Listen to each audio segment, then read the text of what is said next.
If you took as many shots as LeBron in your career, you would have the scoring record?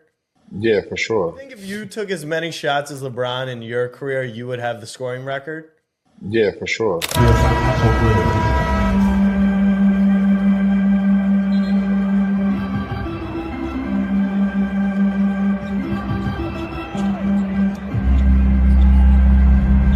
This footage is actually so crazy. I mean, Russell is definitely petty. Look at his body language. It's it's just funny to see. Kristen called LeBron a great father after the Chicago game. What? Yes, he did. Great father. Oh, a great father. Oh, I thought you. Oh, my bad. I interpreted that complete wrong. Okay. I thought you said he was a great father to him. I was like, what? Called him a great father. So, what type of parental role has he played for you and your teammates, LeBron? Oh, okay. So you. Parental role. Honestly, I'm. He's. I don't know how to really answer that question. He's been a great leader for us. I have one father. That's my dad, Kyrie Irving. But for us, in terms of learning the nuances of the game and also how to win on the court and also how to carry ourselves off the court, I feel like he's been a great influence in that role. Did you speak to LeBron James or talk to LeBron James before you and your representatives met with ownership and let them know that you wanted out? No. Why not? Why would I have to? I'm not saying, no. I'm not implying that you have to at all. Yeah. But he's the best player in the world. He's a superstar. He's considered the leader of the team. Your teammate, who you speak glowingly and very highly about. Mm-hmm. And if you don't want to play there anymore, even though it was a personal decision, chances are, if you don't speak to somebody about it, they might take it personally. Yeah. Do you care about that at all? No. It's his future, his life.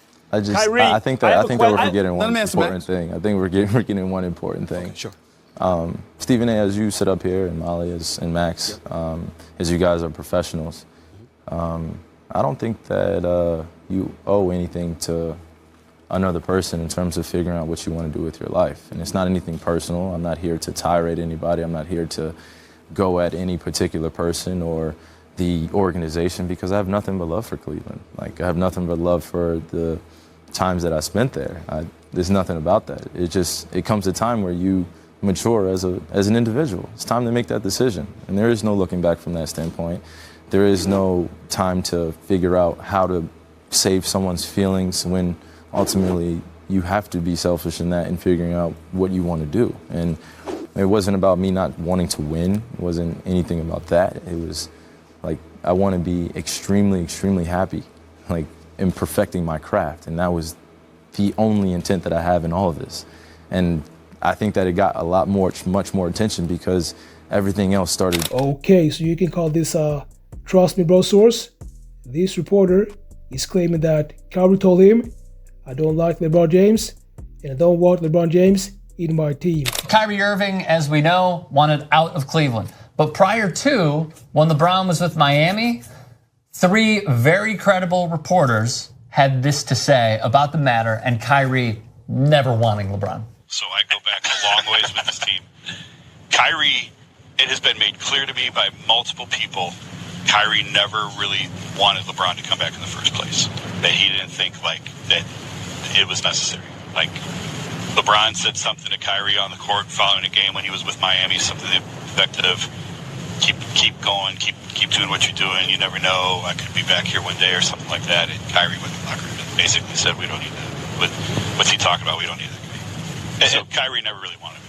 Right, and much like, Jason spoke to someone after the championship where LeBron, maybe that was the moment, okay, he's going to be leaving. Mm-hmm. Kyrie and his camp considered asking for a trade after the championship. Yep. They decided to keep it in-house and not go forward with it, but it's something they discussed. Yep. What series was it where he wasn't even like talking to anyone? It was in between that was last year. In between the Toronto and Indiana series. He just wouldn't. He wasn't even. He went days at practice where he would not interact with anyone. Yeah. What? So Dave McMenamin, Jason Lloyd, and Joe Varden all have been following the NBA for years. All very credible. All have sources saying that Kyrie basically said, "What's he talking about? Like, make room. We don't need him." Kyrie never wanted any part of LeBron, according to this. Let's keep it real. Hey, what's up, y'all? I want to thank y'all so much for tapping into my channel. I appreciate y'all so much. In the clip I did show y'all, that was some inside information, quote unquote, from people around Kyrie Irving. And they said that Kyrie Irving, he doesn't want to play with LeBron James. So he doesn't want to play with LeBron James, and he also dislikes LeBron James. And that is something that at this point, we already know that.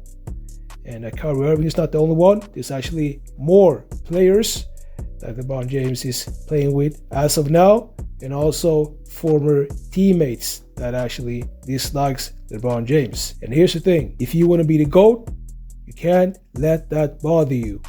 Because if you look at, for example, MJ, he was basically hated by all of his teammates. And even today, if you actually watch Scottie Pippen's interviews, he's still talking about how MJ was a bad person, and he even mentioned that he was a horrible person. That was the exact word that Scottie Pippen was referring to when he was speaking about MJ. And I gotta say that it's interesting to get this kind of information from people around LeBron and also from his former teammates, because I've spotted a pattern when it comes to LeBron James's former teammates, that basically no one likes him and they always got something bad to say. But like I said, you can't let that bother you. And LeBron is definitely one of the greats. He's definitely one of the best to ever play basketball. He's not the best, but he's one of the best. And I think that LeBron, he can play for probably 7 years or maybe 6 more years. But if we're talking about at the highest level, I think he has maybe in total maybe 2 years left. And he's even mentioned that he doesn't see him playing until he's 45 or 46. So he's definitely gonna quit, I would say, within 2 years. And when he decides to quit, he's gonna be ranked, I would say, number 2 of all time. At the first place, we definitely have Michael Jordan. So let me know what you think about this. Make sure to like this video, subscribe, and I'll see y'all in next videos.